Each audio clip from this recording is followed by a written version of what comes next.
l'ordre public kenn ku ne respecté na la sécurité publique waaye kenn ku ne ma ngay saytu li ñuy wax salubrité publique lii mbokk yi mooy message yi nga xam ne bëggoon naa ko lancer pour ñun ñëpp ñu doxal ba nga xam ne bu ñu jógee ci journée ëllëg bi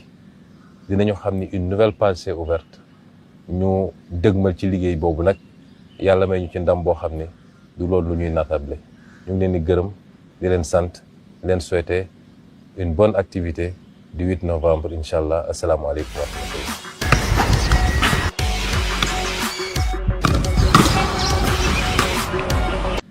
dinañu xam ni une nouvelle page s'est ouverte ñu dëgmal ci liggéey boobu nag yàlla may ñu ci ndam boo xam ne du loolu lu ñuy natable ñu ngi leen di gërëm di leen sant leen souhaiter une bonne activité du 8 novembre incha allah asalaamaaleykum wa rahmatullah. plateau spécial ci bésu suba bi déglu ngeen pros président Ousmane Sonko mi jiite Pastef ci woote moomu nga xamante ni nag nar na dajale patriotes yi waaye nar a wax ak askanu Sénégal foofu ci parking stade Léopold Sédar Senghor. honorable Sanu yow laay njëkkee ci décryptage bi ma bëgg nga ubbee ko ci lii nga xamante ni tukkee na ci kàddu Ousmane Sonko ci bés boobu ñu jëm ëllëg incha allahu rabbi. waaw discours bu noonu xaar la. muy participation ci organisation bi di rendre hommage comité d'organisation. wax dëgg yàlla liggéey bi rafet na. mais bu ñu yemee ci message am moom bi ci ëpp solo bu bokk ci yëpp solo nga xam ne mun na taaral fête bi mooy fexe ba am zéro accident parce que ay mbokk ñooy ñëw ñooy ñibbi. te dafay il tient beaucoup aux patriotes moo tax xalaatam dem ci loolu ci biir jaar-jaaram toujours da koy fàttali am fu jóge sa te loolu nag liñ ci war a jàpp mooy mu am loolu moom wax dëgg bu ñuy ñaan loolu bokk na ci li ñu bëri njëkk ñaan mooy gis nga même bu fête religieuse amee seen ci ñëppay ñaan sunu chauffeurs yi dafa naa ne Samuel na message bi yow la yow mi nekk président artisan yi dafa naa ne yéen ci liggéey lu bëri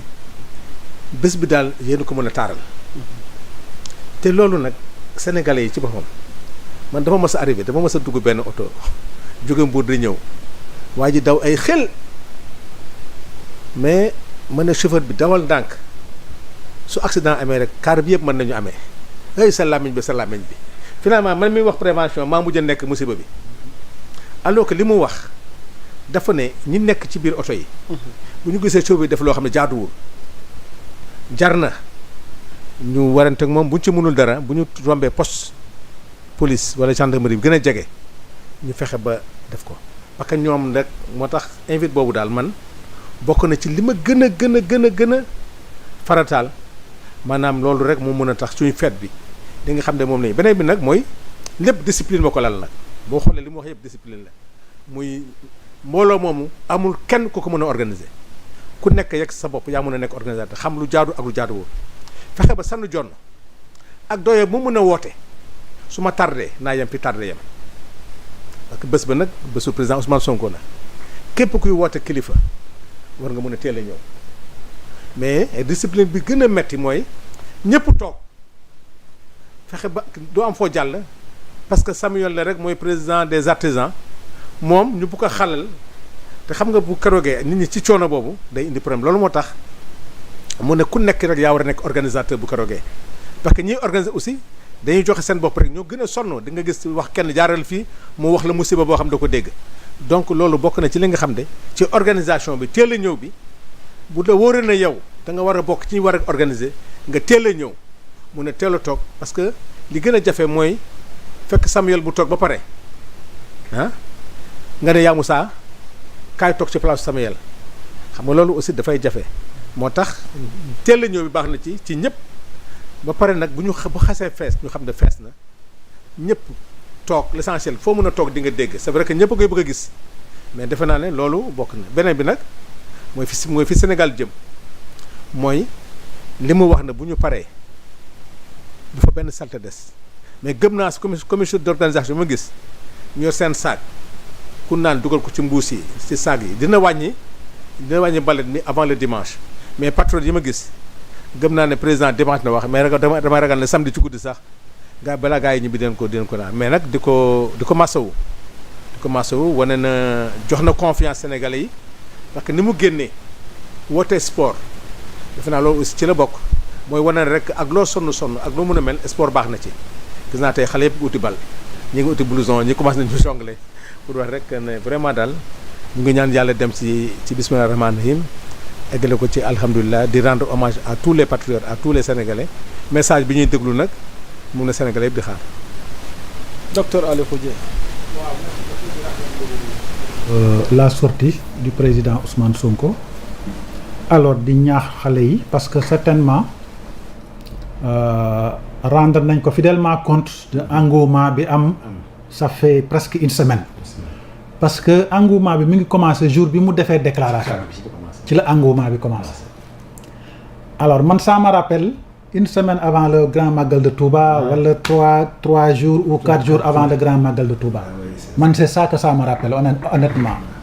donc nag di ko sant yàlla certainement il a été bien renseigné te l'état d'organisation engouement bi fa am ambiance bi fa am et tout alors donc vraiment c'est une sortie qui encourage aussi les militants du PASTEF et les Sénégalais de manière globale woote sport pour ñëpp la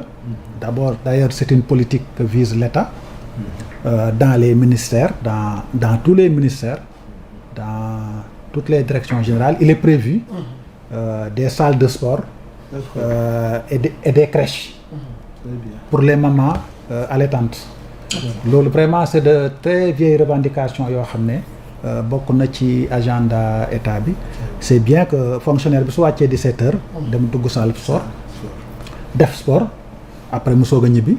c'est bien aussi la femme bi nga xam ne congé maternité jeex na muy liggéey ci indi doomam y a une crèche à côté dans le ministère donc ñu téyel ko suy wàcc jël ko ànd ak moom ñibbi donc ça se fait un peu partout maintenant dans le monde donc di saluer vraiment cette initiative ensuite di gis déjà la direction bi mu wone la direction alors ambiance oui mais bu ambiance bi nëbbu discours bi parce que c'est le discours qui est le plus important on s'attend à des orientations stratégiques je l'ai expliqué quelque part une orientation stratégique c'est une orientation qui guide vers la démarche n'est-ce pas c'est comme la réglementation rek la réglementation consiste à dire comment on fait les choses c'est aussi simple que ça donc on s'attend à ce que ñu am ay orientations stratégiques qui vont entraîner de grands changements après le 8 novembre donc loolu aussi ñu ngi ko ciy xaar après aussi qu'on montre que le PASTEF de manière globale et les Sénégalais de manière générale ont l'esprit patriotique fu ñu def manifestation te loolu du léegi la ko PASTEF wane même dans l'opposition bu ñu doon def seen meeting yi suñu paree da ngay gis ñu nettoyer fi ñu ko doon defee yépp am set wecc ñu soog a ñibbi donc ça aussi je pense que c'est une vieille pratique du PASTEF di ñaan yàlla nag lépp li ci des suba daal nit ñi teel a ñëw ànd ak seen discipline jot nañoo waxtaan ci yenn affaires yu bari pas de pancarte qui magnifie un leader ou quelqu'un d'autre non c'est pas eux qui sont importants c'est le président non loolu tàmbali na ba noppi voilà donc fi mu ne nii leader bu ci nekk wala responsable bi ci nekk fi mu ne nii jàpp nga ne bés bi sa bés la waaw non loolu c'est sur le plan organisationnel les responsables peuvent aider les militants ne leen kii mais vraiment daal ce qu'il faut éviter c'est ce qui existait dans les autres partis pancarte Khalifa fii pancarte Barth fii pancarte Pape Djibril fii vraiment c'est une journée boo xam ne on magnifie le président du PASTEF vraiment dellu ko sargal rendre ko hommage vraiment parce que c'est quelqu'un qui s'est sacrifié pour le Sénégal il a tout connu pour le Sénégal toutes les misères toutes les brimades toutes les humiliations il l'a subi au nom du Sénégal bëggalul dara boppam je n'ai jamais vu dans le monde quelqu'un qui délègue une place de président de la République à son militant je n'ai jamais vu quelqu'un boo xam ne même boo nekkul président tu peux être la deuxième personnalité de l'État nga délégué ko à ton militant et cetera et cetera ça n'existe pas dans le monde moom rek moo ko mës a def donc vraiment moo tax bokk na ci turam yi waaw un philanthrope. exactement moo tax vraiment journée bi journéem la D'accord. waaw doyen journée bi journéem la dans solo c'est ça journée kii daf ma bëgg delloo université quoi xam nga baatu philanthrope boo jëlee philéine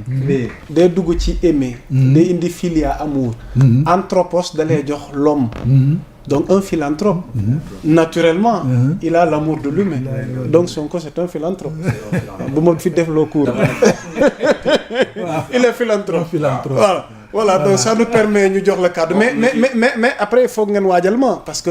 le discours de demain aspect politique bi parce que am na ñoo xamante ni de l'autre bord ñu ngi ciy séentu ñëwoon nañ avant le 8 pendant le 8 après le 8 lu ne wax nañ ko mais Samuel yow vite fait ci ni nga dégloo tey sa leader ni mu waxee ci wàccaay bésu suba bi déjà ma gis la nga ñëw nii ak sa gilet te d'habitude doo ñëw plateau ak gilet je rappelle qu'il est massificateur national du mouvement national des artisans patriotes alors Samuel le ton est donné par le leader. waaw à votre niveau léegi wàccaay bi. li may njëkkee mooy. waaw. un peuple se lève quand un leader incarne sa dignité. ok. demain dafay nekk dañuy montrer au monde entier l'image d'un peuple uni derrière un seul homme muy Ousmane Sonko. ma koy jaajëfal nag ci message bi nga xamante ni joxe na ko mais moom fàttali na loolu moom yar nañu ci bu yàgg nàmpal na ci bañ bu yàgg ba fu ñuy dem ñun patriote mbooloo mu ñuy daje loolu patriote gën a bëgg nga bàyyee ko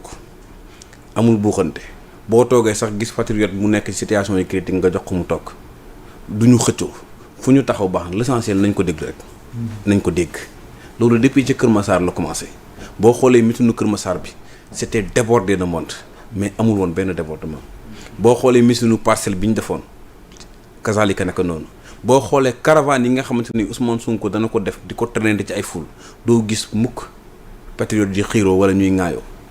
te moom dafa baax rek naan dimanche ñu dem